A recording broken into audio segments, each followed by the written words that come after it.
c'est HR, votre chroniqueur. Alors à New York, la tension monte, les alliances vacillent et on va pas se mentir, New York n'a jamais été aussi mortel.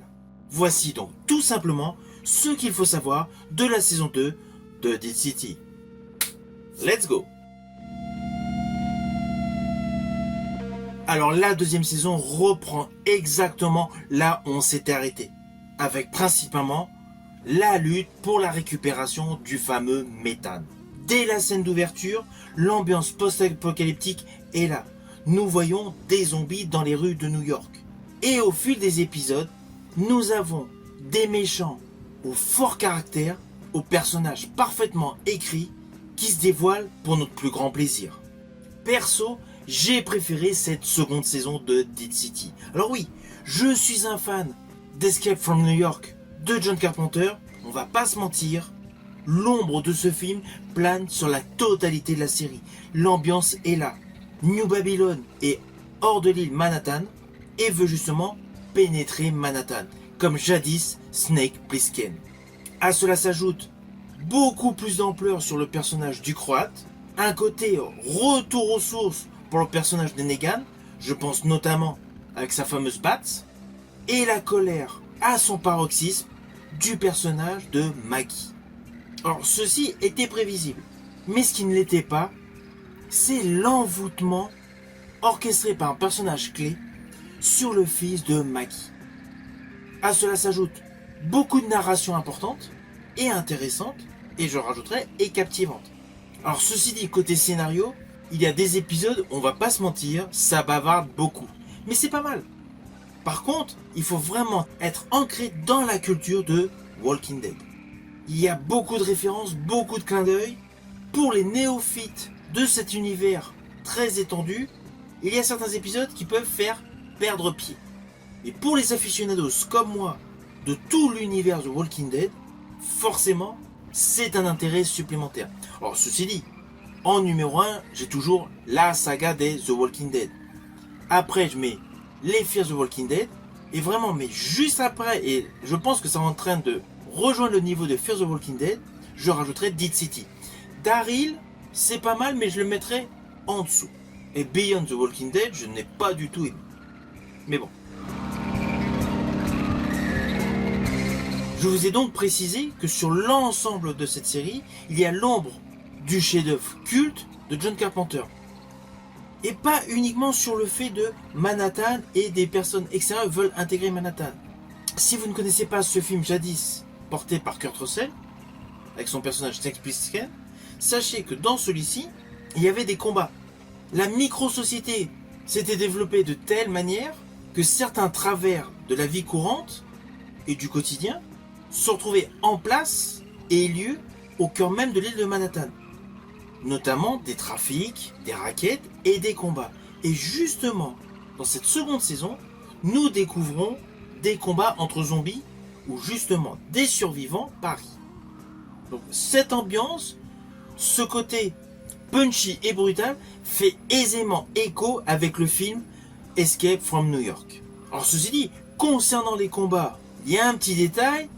Étant très féru de cinéma et de séries, j'avais deviné quelque peu la nature du champion, du grand méchant de cette série. Mais ne vous inquiétez pas, je ne vais pas vous dévoiler le truc. Alors justement, le rôle interprété par Kim Coates est nickel chrome. C'est un méchant totalement innovant dans la culture Walking Dead. Grâce à lui, grâce à son personnage, il y a des scènes ultra gore, totalement innovantes. Mais cela n'empêche pas, comme jadis dans la série The Walking Dead, il y a également des moments d'émotion. Alors perso, la séquence que j'ai préférée en termes émotionnels, elle se déroule, vers la fin de la série d'ailleurs, avec le personnage Negan. Il se retrouve devant une cage, alors je ne vais pas vous dire ce qu'il y a dans la cage, et Maggie est non loin de lui. Tout comme une personne de New Babylon. Bref. Sachez qu'en tout cas, ce moment précis dans cette deuxième saison de Dead City est selon moi le moment le plus chargé émotionnellement. Il y en a plusieurs dans la série. Au fil des épisodes, il y en a plusieurs. Mais c'est vraiment, selon moi, le point culminant de l'émotion autour du personnage Negan dans cette série. Sans oublier naturellement, tout au long des épisodes, des révélations, des twists totalement inattendus, comme par exemple un personnage de la série qui est brûlé, l'origine story du personnage du Croate, ainsi que l'origine story d'une femme extrêmement angoissante. Vous allez remarquer ici et là, au fil des épisodes, que chaque personnage a un réel traitement scénaristique. Alors oui, il y a beaucoup de bavardage.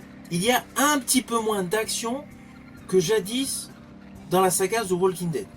Mais justement, cela permet d'avoir un meilleur traitement des personnages et surtout leur apporter davantage de profondeur. Sans oublier naturellement, je vous le précise, des références cinématographiques pour les passionnés du 7e art. Je ne vais pas vous les citer, elles sont légion. Déjà, je vous ai donné le petit indice concernant les différents points de référence avec New York 97, Escape from New York de John Carpenter, mais il y a également un des opus de la trilogie Le Labyrinthe, lorsqu'un personnage clé de la série se retrouve dans un tunnel de verre. En fait, si vous regardez bien chaque épisode, il y a toujours ici et là des petits clins d'œil cinématographiques. Néanmoins, rassurez-vous, si vous ne connaissez pas les films, cela ne vous gâche aucunement le plaisir de regarder cette seconde saison de Dead City, qui est selon moi un level supérieur à la première saison de Dead City. Alors étant très attaché au visuel, en ce qui me concerne, tout ce qui est VFX CGI, j'ai trouvé que c'était de très bonne qualité. Les zombies sont très travaillés et très différents entre eux. Je pense notamment à un moment précis, alors je ne sais plus dans quel épisode, il y a un personnage important de la série qui se retrouve dans une nurserie, où on découvre des enfants zombies. Il n'y a pas deux enfants identiques. Les maquillages sont totalement différents. Et cela est de même pour tout ce qui est de la qualité photo durant l'ensemble de la série. Il y a vraiment une confrontation entre les ombres et les lumières. L'ambiance urbaine post-apocalyptique conserve un look très crasseux, très réaliste, bien adapté évidemment à l'univers étendu de The Walking Dead, mais il y a également une utilisation intelligente des décors de Manhattan, notamment les ruines, les toits délabrés et les tunnels. Ils sont parfaitement mis en valeur, renforçant ainsi un réel sentiment d'isolement et surtout de verticalité oppressante. À cela s'ajoutent des effets de lumière naturels qui nous présentent des scènes en lumière rasante, qui donnent selon moi à la colorimétrie de chaque épisode une ambiance cinématographique. C'est pour cela que j'estime que cette saison 2 de Dead City est vraiment supérieure à la première saison. Tant le travail scénaristique a évolué, a progressé, les personnages, Negan et Maggie, ont évolué, ils sont radicalement différents à la fin de cette deuxième saison par rapport à leur passé commun, et la qualité visuelle est réellement supérieure. Alors pour la petite histoire, il y a un petit clin d'œil que j'ai bien aimé, c'est de entendre le fameux sifflet qu'usitaient les compagnons de Negan jadis dans The Walking Dead. C'est assez fugace, c'est à un seul instant dans la série, mais ce petit détail, je l'ai apprécié. C'était pour la petite histoire. Alors au final, naturellement, cette saison 2, je vous invite à la découvrir. Vous pouvez la voir actuellement sur Canal+. Elle vaut vraiment le détour. Et au pire, si vous avez oublié la première saison est également disponible sur Canal+. Si vous avez aimé ma vidéo, n'oubliez pas, petit pouce vers le haut, pensez au partage, mais surtout pensez à me mettre en commentaire tout simplement ce que vous avez pensé de cette saison 2 de Dead City que j'ai largement apprécié. Je vous dis à bientôt pour une prochaine vidéo.